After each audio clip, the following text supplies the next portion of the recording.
Competence is a evidence base of practical achievement of having actually done the thing, whatever that is. Build the pen, right? They actually can not tell you about building the pen. They can get the raw materials, piece them together, and physically build a pen. That's competence. When you figure out the customer acquisition in your journey, the most important thing you can do in your business is figure out who to hire and how fast it is you can hire them.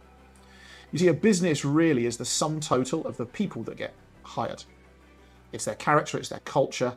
But often the world tells us Christian business owners to hire highly logical people who are supposedly qualified, and yet Jesus didn't do anything like that. And so maybe when it comes to hiring people, if we want to have the success that Jesus himself had, created a global movement, lasted 2,000 plus years, worshipped, cherished, funded to this day, millions if not billions of us worshipping him, maybe we need to go and look at our first hires, at hiring like Jesus did, as opposed to hiring somebody that's got the right qualification, MBA, chartered accountant, etc., but actually, do they have the right character type in order to go and get the job? You see, the hiring process that the world uses is fundamentally broken. If as a believer, though, we can recognize that, and we've all experienced that because we've all had a job we want to fill, and then we go and get CVs or resumes from people, and then we ask them some questions for 45 minutes, and then we try and decide whether or not we're going to give the literal keys to our business kingdom to them or not.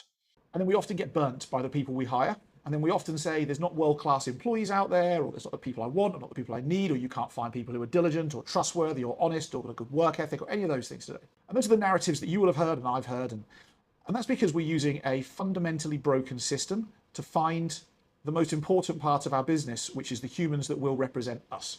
So what did Jesus do? Well, Jesus effectively wandered around and spoke to people.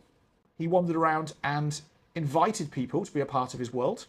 And he invited people who the world would say was completely unqualified to go and change the world.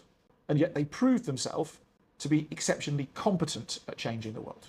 You see, a qualification is a bare minimum assessment of how somebody theoretically could achieve something.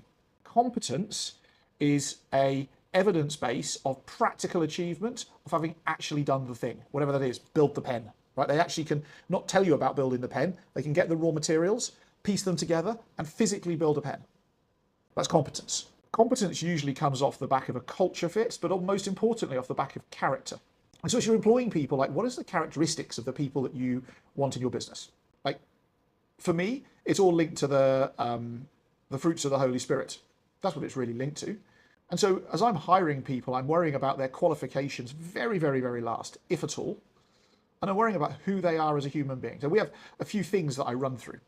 The first thing I like to run through is giving them a practical task to go do, where they just go do the task.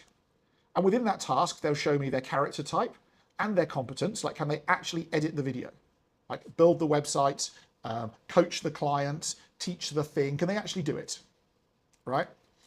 Now, there's some people who'll do it and they'll put the bare minimum effort in. And that's cool, but they're not going to be an employee of mine, right? I want to see somebody who's going to do the task and go above and beyond in that task. They're going to go the extra mile. Because almost every employee you ever employ will start here and will go through a performance dip over a period of time before hopefully they come out the other side.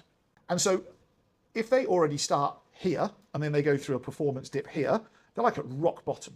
But if they start there in their character type of work ethic, trying hard, and then they dip here, because that's their character type, that's perfect. That's still like 60% good enough, and everything can keep moving forwards. They will come out the other side. And so, practical task. The second task is getting them to go and meet a team member, and I use a question. And the question has been for Peter, who sat with me now. She's like, what do I ask them? I said, if you were to go on the road with them, on a tour with them for 3 weeks, you have to sit next to them on a plane, hire a car with them, they're going to drive you everywhere, they're going to eat dinner and breakfast with you every day, you're going to work with them 21 days straight, and you're going to have to share a hotel room with them. Are you still going to be best friends at the end of it? And if the answer is no, then they're not a good culture fit for the business.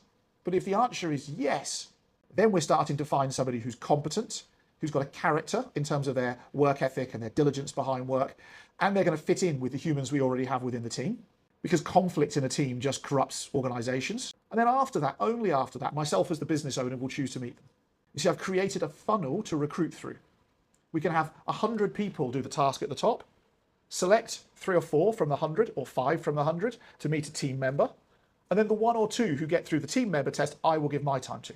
And then I can decide from my lens what it is that I think. And then after that, the final part is prayer, right? What does God think about bringing that person into the business? The only time I haven't done that in the past 18 months, I had to let the employee go within 4 weeks, right? I listened to what they said. What they said was wonderful. What they delivered wasn't wonderful. It wasn't a good fit for them, and it wasn't a good fit for me, and it leaves a sour taste in everybody's mouth that could have been avoided had I just followed that simple system. So remember, as you employ people, skills, techniques, even competencies can be taught remarkably quickly.